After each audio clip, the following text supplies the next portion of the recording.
नमस्कार, जय हिंद, वंदे मातरम दोस्तों। और आइए हम लोग अपने 30 प्रश्नों की श्रृंखला जारी रखते हैं, ठीक है। और अच्छे से प्रिपरेशन करते रहिए, ठीक है। एग्ज़ाम नज़दीक है और लेकिन फिर भी आप लगे रहिए। और आइए क्वेश्चन शुरू करते हैं। क्वेश्चन नंबर 1, निम्न में से मौखिक अभिव्यक्ति का रूप है वर्तनी, बी सुलेख, सी श्रुतलेख, डी आशु भाषण। और इसका सही उत्तर है ऑप्शन डी, ठीक है, आशु भाषण। तो आशु भाषण का क्या होता मतलब होता है तत्काल भाषण, यानी मौखिक अभिव्यक्ति का एक प्रमुख रूप, ठीक है। नेक्स्ट क्वेश्चन, हिंदी भाषा में कितनी बोलियां हैं? ए 15, बी 25, सी 18, डी 22। और इसका सही उत्तर है ऑप्शन सी 18।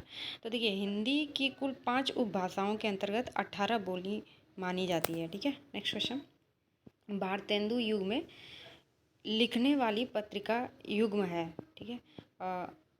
कवि वचन सुधा, हिंदी प्रदीप, ठीक है, सरस्वती माधुरी, कल्पना ज्ञानोदय, नवनीत कादम्बिनी। इसका सही उत्तर है ऑप्शन ए, कवि वचन सुधा, हिंदी प्रदीप। तो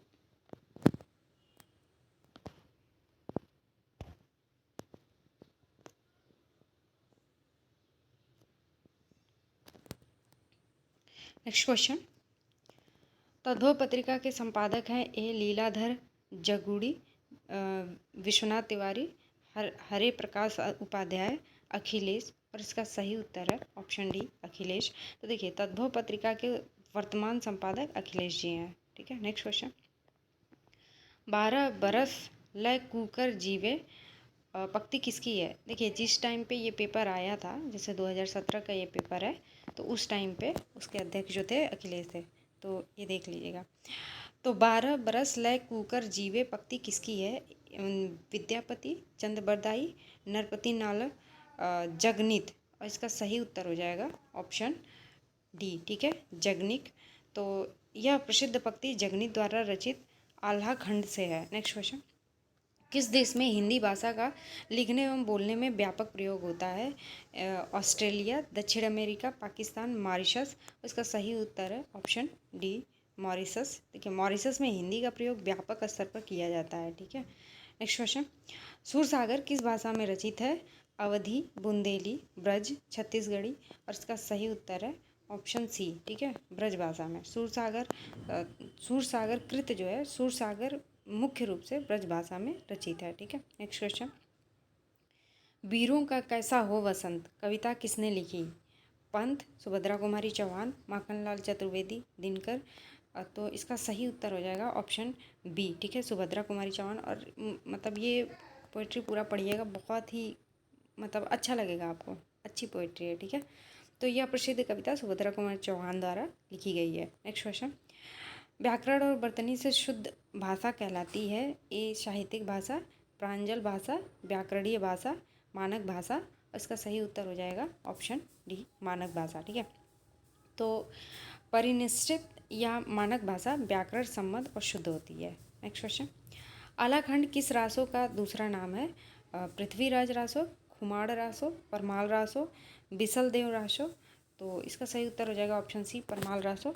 तो परमाल रासो को ही आलाखंड के नाम से जाना जाता है। नेक्स्ट क्वेश्चन, घुमक्कड़ शब्द में कौन सा प्रत्यय है?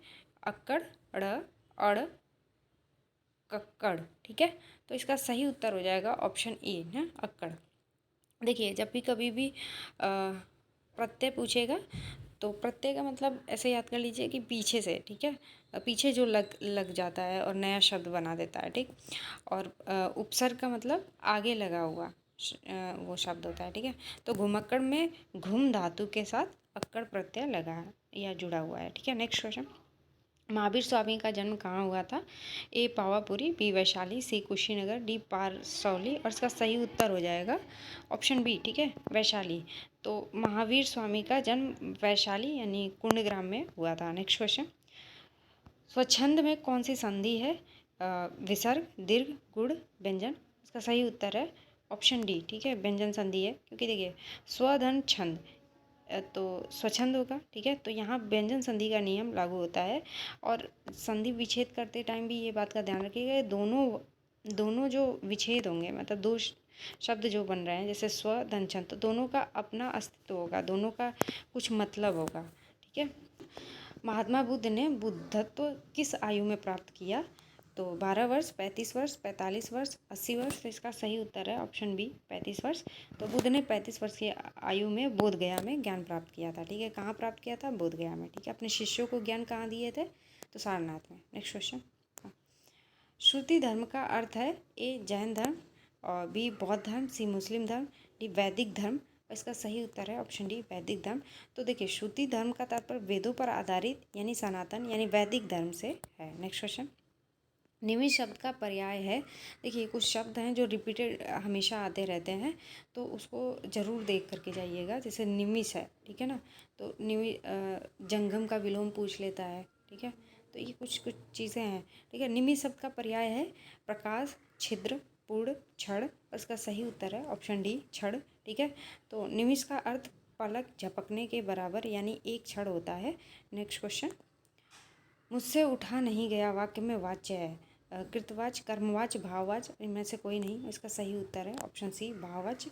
तो यहाँ भाववाच्य की प्रधानता हो और असमर्थता दिखे, वहाँ भाववाच्य होता है। नेक्स्ट क्वेश्चन, जिसकी पूर्व से कोई आशा ना हो के लिए एक शब्द है ए प्रत्याशा, बी अप्रत्याशित, सी अपरिमेय, डी अनाहुत। और इसका सही उत्तर हो जाएगा ऑप्शन बी, ठीक है, अप्रत्याशित।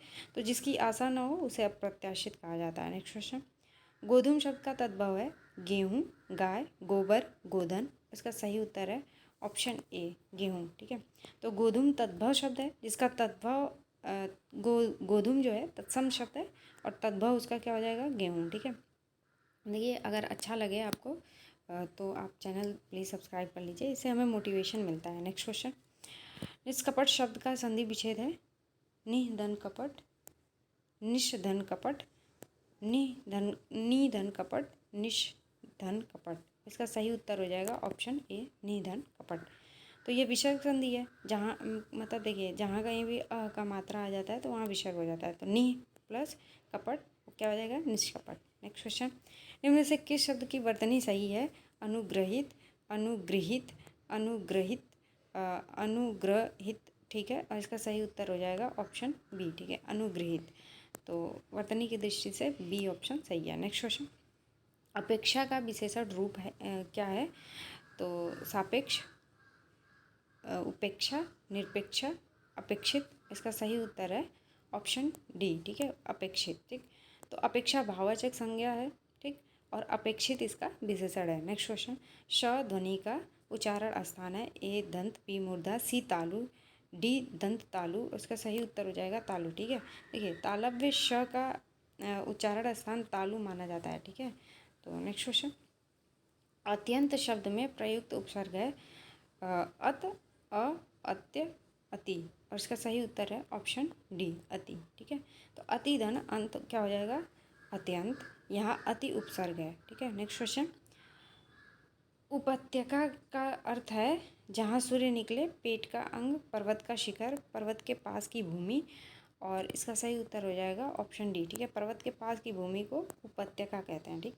नेक्स्ट क्वेश्चन, जो उपजाऊ भूमि होती है।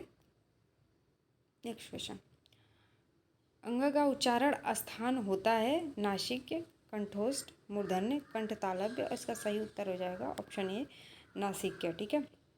तो प्रत्येक वर्ग का पांचवा वर्ण नासिक्य होता है, ठीक है। देखिए, वर्णों का जो है वो बताया गया है, जैसे क वर्ग है तो वो कंठ से हो जाएगा, ठीक है। लेकिन जो किसी का भी वर्ग का जो पांचवा वर्ण है वो नासिक्य होता है। नेक्स्ट क्वेश्चन, चार जल मल में कौन सा विशेषण है? संख्यावाचक, गुणवाचक, परिणामवाचक, सर्वनामिक। और इसका सही उत्तर है ऑप्शन सी, ठीक है, परिमाणवाचक। तो नाम, नाप, तौल संबंधी शब्द परिणामवाचक विशेषण के अंतर्गत आते हैं। नेक्स्ट क्वेश्चन, शीश का तत्सम रूप क्या है? ए शीशा, बी शीर्ष, सी शिरा, डी शीर्षक। इसका सही उत्तर है ऑप्शन बी हो जाएगा, ठीक है, शीर्ष।